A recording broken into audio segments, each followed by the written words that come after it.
I now give the floor to the distinguished representative of Pakistan to introduce an address by the head of government.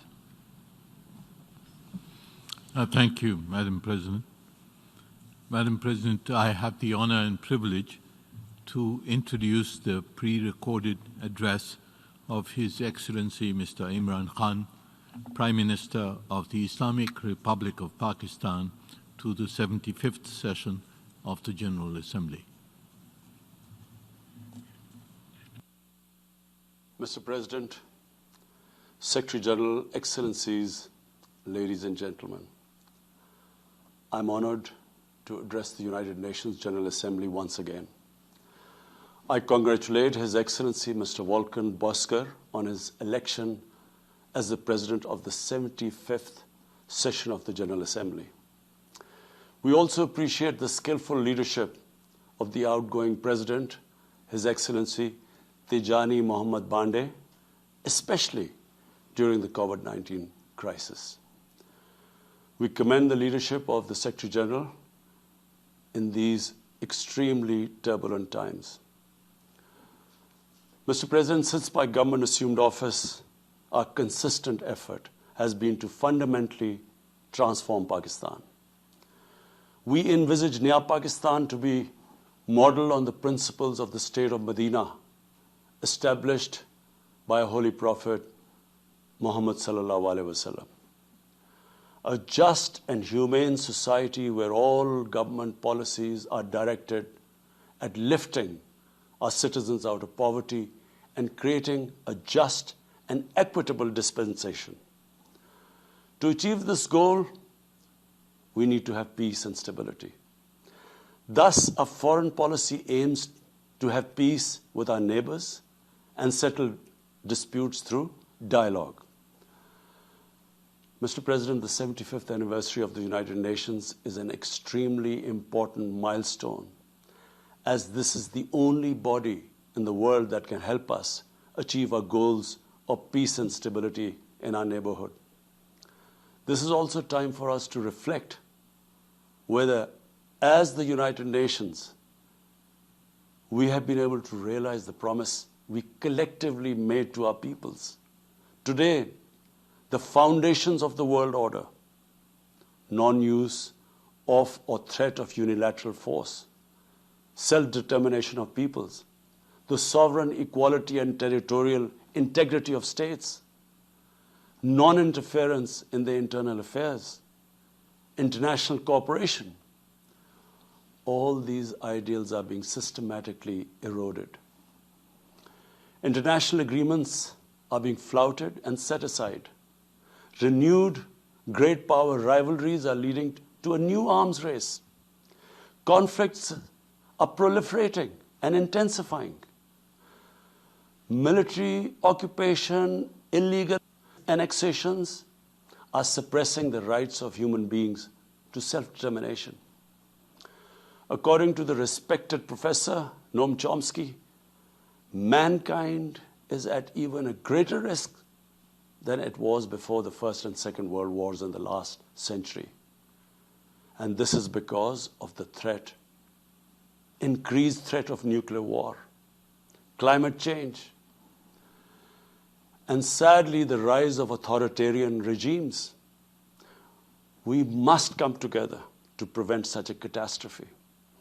We believe that the driving force in international relations must be cooperation in accordance with the principles of international law and not confrontation and force. We all must emphatically reaffirm our support for multilateralism. Mr. President, the COVID-19 pandemic has illustrated the oneness of humanity. In our interconnected world, no one is safe unless everyone is safe. Locking down to control the pandemic has triggered the worst recession since the Great Recession in the last century. This has hit the poorest countries the hardest, as well as the poor in all the countries. In Pakistan, we realized very early on that if we imposed a strict lockdown, the type that several affluent countries had imposed, we would have more people dying of hunger than the virus. Therefore, we adopted a policy of smart lockdown. While concentrating on the hotspots, the virus hotspots, we opened up our agriculture sector immediately and then followed it up by the construction sector, which employed most of the people. At the same time, and this is despite financial constraints, my government deployed $8 billion, unprecedented amount, for our health services, plus support the poorest and most vulnerable households with direct cash payments through SARS program, and then subsidies to the small businesses. Even though our smart lockdown was heavily criticized in the beginning, but thanks to the Almighty Allah's grace, we have not only managed to control the virus, stabilize our economy, but most importantly, we have been able to protect the poorest segment of the society from the worst fallout of the lockdown. Today, Pakistan's response is cited among the success stories in controlling and responding to the pandemic. However, we are still not out of the woods, like no country is out of the woods today. But, Mr. President, it was obvious from the outset that developing countries would need fiscal space to respond to and recover from the COVID crisis. Debt relief is one of the best ways to create that fiscal space for developing countries. Therefore, in early April, I called for a global initiative on debt relief. We appreciate the G20's official debt suspension initiative and the emergency and rapid financing offered by the IMF, World Bank, Asian Development Bank, and UN agencies. This, however, is not going to be enough. The IMF has estimated that developing countries will need over $2.5 trillion to respond and recover from the crisis. The official debt suspension will need to be extended and expanded. Additional debt relief measures will also be needed. Development banks should ensure adequate financial inflows. Rich countries have generated over $10 trillion to finance their own response and recovery. They should support the creation of at least $500 billion in new special drawing rights for the developing world. Mr. President, in my address to the General Assembly last year, I had highlighted the tremendous damage that illicit financial flows from developing countries to rich countries and to offshore tax havens cause. This leads to the impoverishment of the developing nations. Money that could be used towards human development is siphoned off by corrupt elites. The loss of foreign exchange causes currency depreciation. That in turn leads to inflation and poverty. The quest for getting back these stolen resources is nearly impossible, given the cumbersome procedures. Moreover, the powerful money launderers have access to the best lawyers. And sadly, because they are the beneficiaries, there is a lack of political will in the rich countries to curb this criminal activity. Mr. President, if this phenomena is unaddressed, it will continue to accentuate the inequality between the rich and the poor nations, and eventually will spark off a bigger global crisis, a far bigger global crisis than the present migration issue poses. The rich states cannot hold forth on human rights and justice when they provide sanctuary to money launderers, to their looted wealth. There are robust anti-money laundering and anti-terror financing regimes. I call upon this Assembly to take the lead in efforts to build a global framework to stem the illicit financial flows and ensure speedy repatriation of stolen wealth. It is important to realize that the aid that flows from rich countries to the developing world is minuscule compared to the massive outflows by our corrupt elites. Mr. President, this year, I must again reiterate the threat posed to mankind due to climate change. Unprecedented fires in Australia, Siberia, California, Brazil. Unprecedented floodings in various parts of the world. Record temperatures, even in the Arctic Circle. This should make all of us worried for our future generations. Commitments made through the Paris agreements must be fulfilled. In particular, the commitment to mobilize $100 billion annually as climate finance. Pakistan's contribution to carbon emissions is minimal, but it is one of those countries most affected by climate change. Yet, we have decided to take the lead as we consider addressing climate change a universal responsibility. We have launched an extremely ambitious program to plant 10 billion trees in the next 3 years as a contribution to mitigating the effects of climate change. Mr. President, the pandemic was an opportunity to bring humanity together. Unfortunately, it has instead fanned nationalism, increased global tensions, and given rise to racial and religious hatred and violence against vulnerable minorities in several places.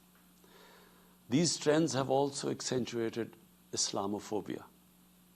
Muslims continue to be targeted with impunity in many countries. Our shrines are being destroyed. Our Prophet Muhammad sallallahu alaihi wasallam insulted. The Holy Quran burnt. And all this in the name of freedom of speech. Incidents in Europe, including republication of blasphemous sketches by Charlie Hebdo, are recent examples. We stress that willful provocations and incitement to hate and violence must be universally outlawed. This assembly should declare an international day to combat Islamophobia and build a coalition to fight the scourge that splits humanity. Mr. President, the one country in the world today where I'm sad to say the state sponsors Islamophobia, and that is India. The reason behind this is the RSS ideology that unfortunately rules India today. This extremist ideology was founded in the 1920s. The RSS founding fathers were inspired by the Nazis, and they adopted their concepts of racial purity and supremacy. While the Nazis' hate was directed at the Jews, the RSS directs it towards the Muslims and to a lesser extent, the Christians. They believe that India is exclusively for Hindus and others are not equal citizens. The secularism of Gandhi and Nehru has been replaced by the dream of creating a Hindu Rashtra by subjugating, even cleansing, India's 200 million Muslims and other minorities. In 1992, the RS destroyed the Babri Masjid. In 2002, some 2,000 Muslims were slaughtered in Gujarat, and this was under the watch of Chief Minister Modi. In 2007, over 50 Muslims were burnt alive by RSS arsonists aboard the Samjhauta Express train. In Assam, around 2 million Muslims face the prospects of being arbitrarily stripped of their nationality through the adoption of discriminatory laws.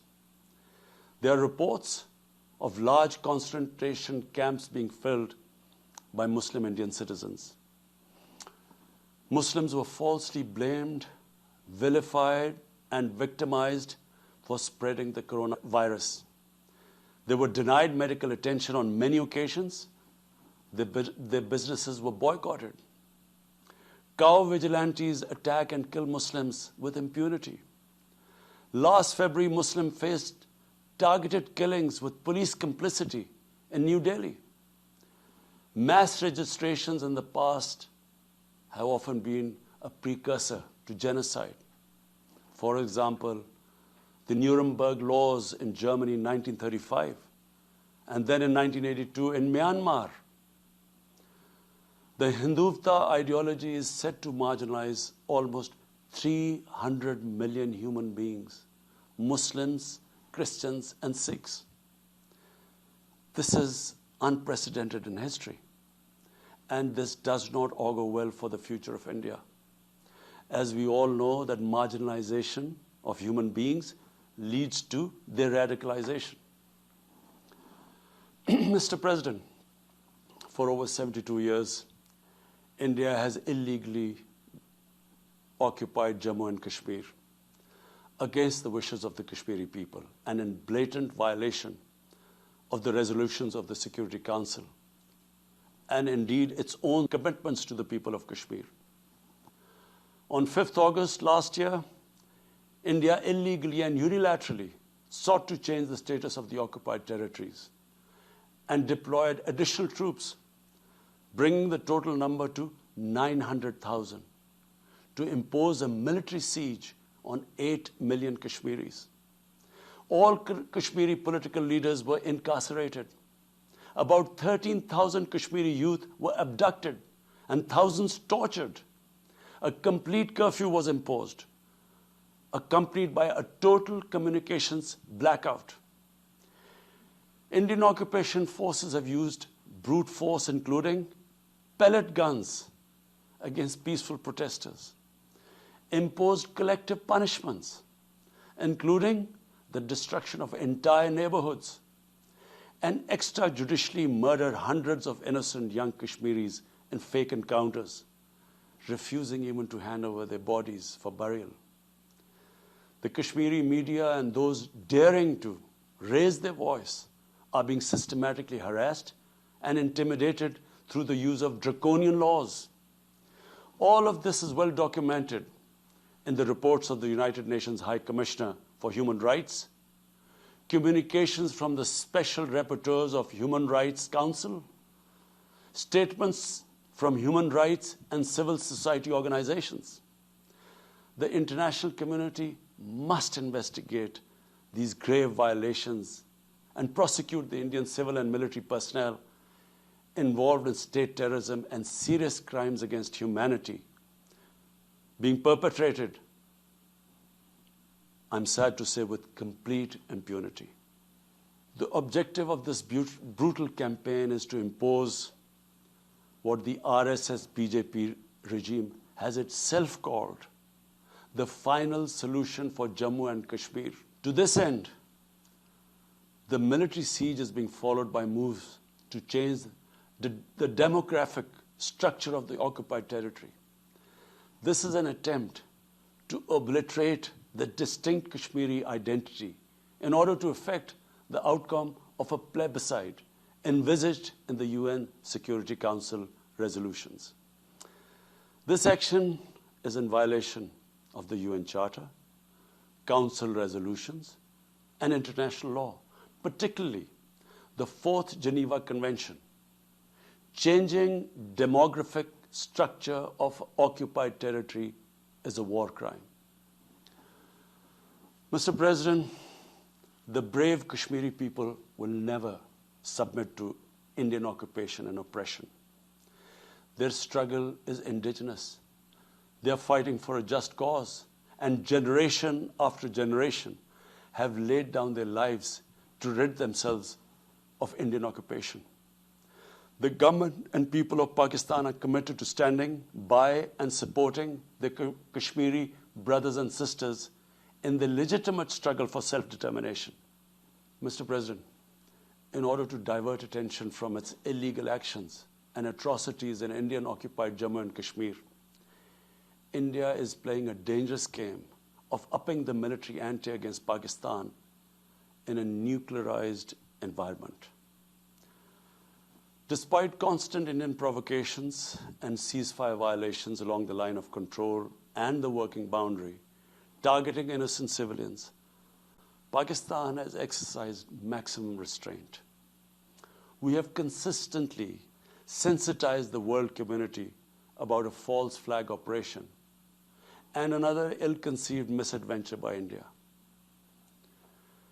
My parents, Mr. President, were born in the colonial India, and I was the first generation that grew up in an independent Pakistan. I want to make it clear that any attempt by the fascist, totalitarian, RSS-led Indian government to aggress against Pakistan will be met by a nation that will fight for its freedom to the end. Mr. President, there will be no durable peace and stability in South Asia until the Jammu and Kashmir dispute is resolved on the basis of international legitimacy. Kashmir has been rightly described as a nuclear flashpoint. The Security Council must prevent a disaster conflict and secure the implementation of its own resolutions, as it did in the case of East Timor. The Council has considered the situation in Jammu and Kashmir 3 times in the past year. It must take appropriate enforcement actions. It must also take steps to protect the Kashmiris from an impending genocide by India. Pakistan has always called for a peaceful solution. To this end, India must ascend. To reach this end, India must ascend the measures it has instituted since 5th August 2019, end its military siege and other gross human rights violations, and agree to resolve the Jammu and Kashmir dispute in accordance with the relevant UN Security Council resolutions, and of course, the wishes of the people of Kashmir. Mr. President, Pakistan's desire for peace in our region is also manifest in our efforts to promote a political solution in Afghanistan. I have consistently maintained over the past 2 decades that there is no military solution to the conflict in Afghanistan. The only way forward was and is a political settlement, which involves the full spectrum of Afghanistan's political actors. Pakistan fully facilitated the process that culminated in the US-Taliban peace agreement on 29 February 2020. Pakistan is deeply gratified that it has fulfilled its part of the responsibility. The Afghan leaders must now seize this historic opportunity to achieve reconciliation and restore peace in the war-torn country. Through the intra-Afghan negotiations that commenced on 12th of September, they must work out an inclusive, broad-based, and comprehensive political settlement. The process must be Afghan-led and Afghan-owned, and without any interference or outside influence. Early return of Afghan refugees must be part of this political solution. After almost 2 decades of war, it is imperative not to allow spoilers within and outside Afghanistan to subvert the peace process. Peace and stability in Afghanistan will open new opportunities for development and regional connectivity. Mr. President, Palestine remains a festering wound. A just and lasting settlement is indispensable for the Middle East and actually the world. Illegal annexations of Palestinian territory, the building of illegal settlements, and the imposition of inhuman living conditions on the Palestinian people, especially in Gaza, cannot bring peace to a troubled region. Pakistan continues to support a 2-state solution in line with the UN General Assembly and Security Council resolutions within the international agreed parameters, and they are pre-1967 borders, and Al-Quds, Al-Sharif as the capital of a united contiguous and independent Palestinian state. Mr. President, the United Nations remains the best legitimate avenue for collective action in managing international conflicts, fostering peace and security, promoting equitable development, and addressing global problems. I urge the Secretary General to take the lead in preventing global conflicts. He should convene summit-level meetings to address regional hotspots and resolve outstanding disputes. The United Nations should be made fully responsive to the challenges of our times. A comprehensive reform of the United Nations, including the Security Council, is essential to promote greater democracy, accountability, transparency, and efficiency. Pakistan will continue to participate actively in this process and endeavor with other member states to build a world where conflict is outlawed and equitable prosperity for all pursued in conditions of peace and security. I thank you.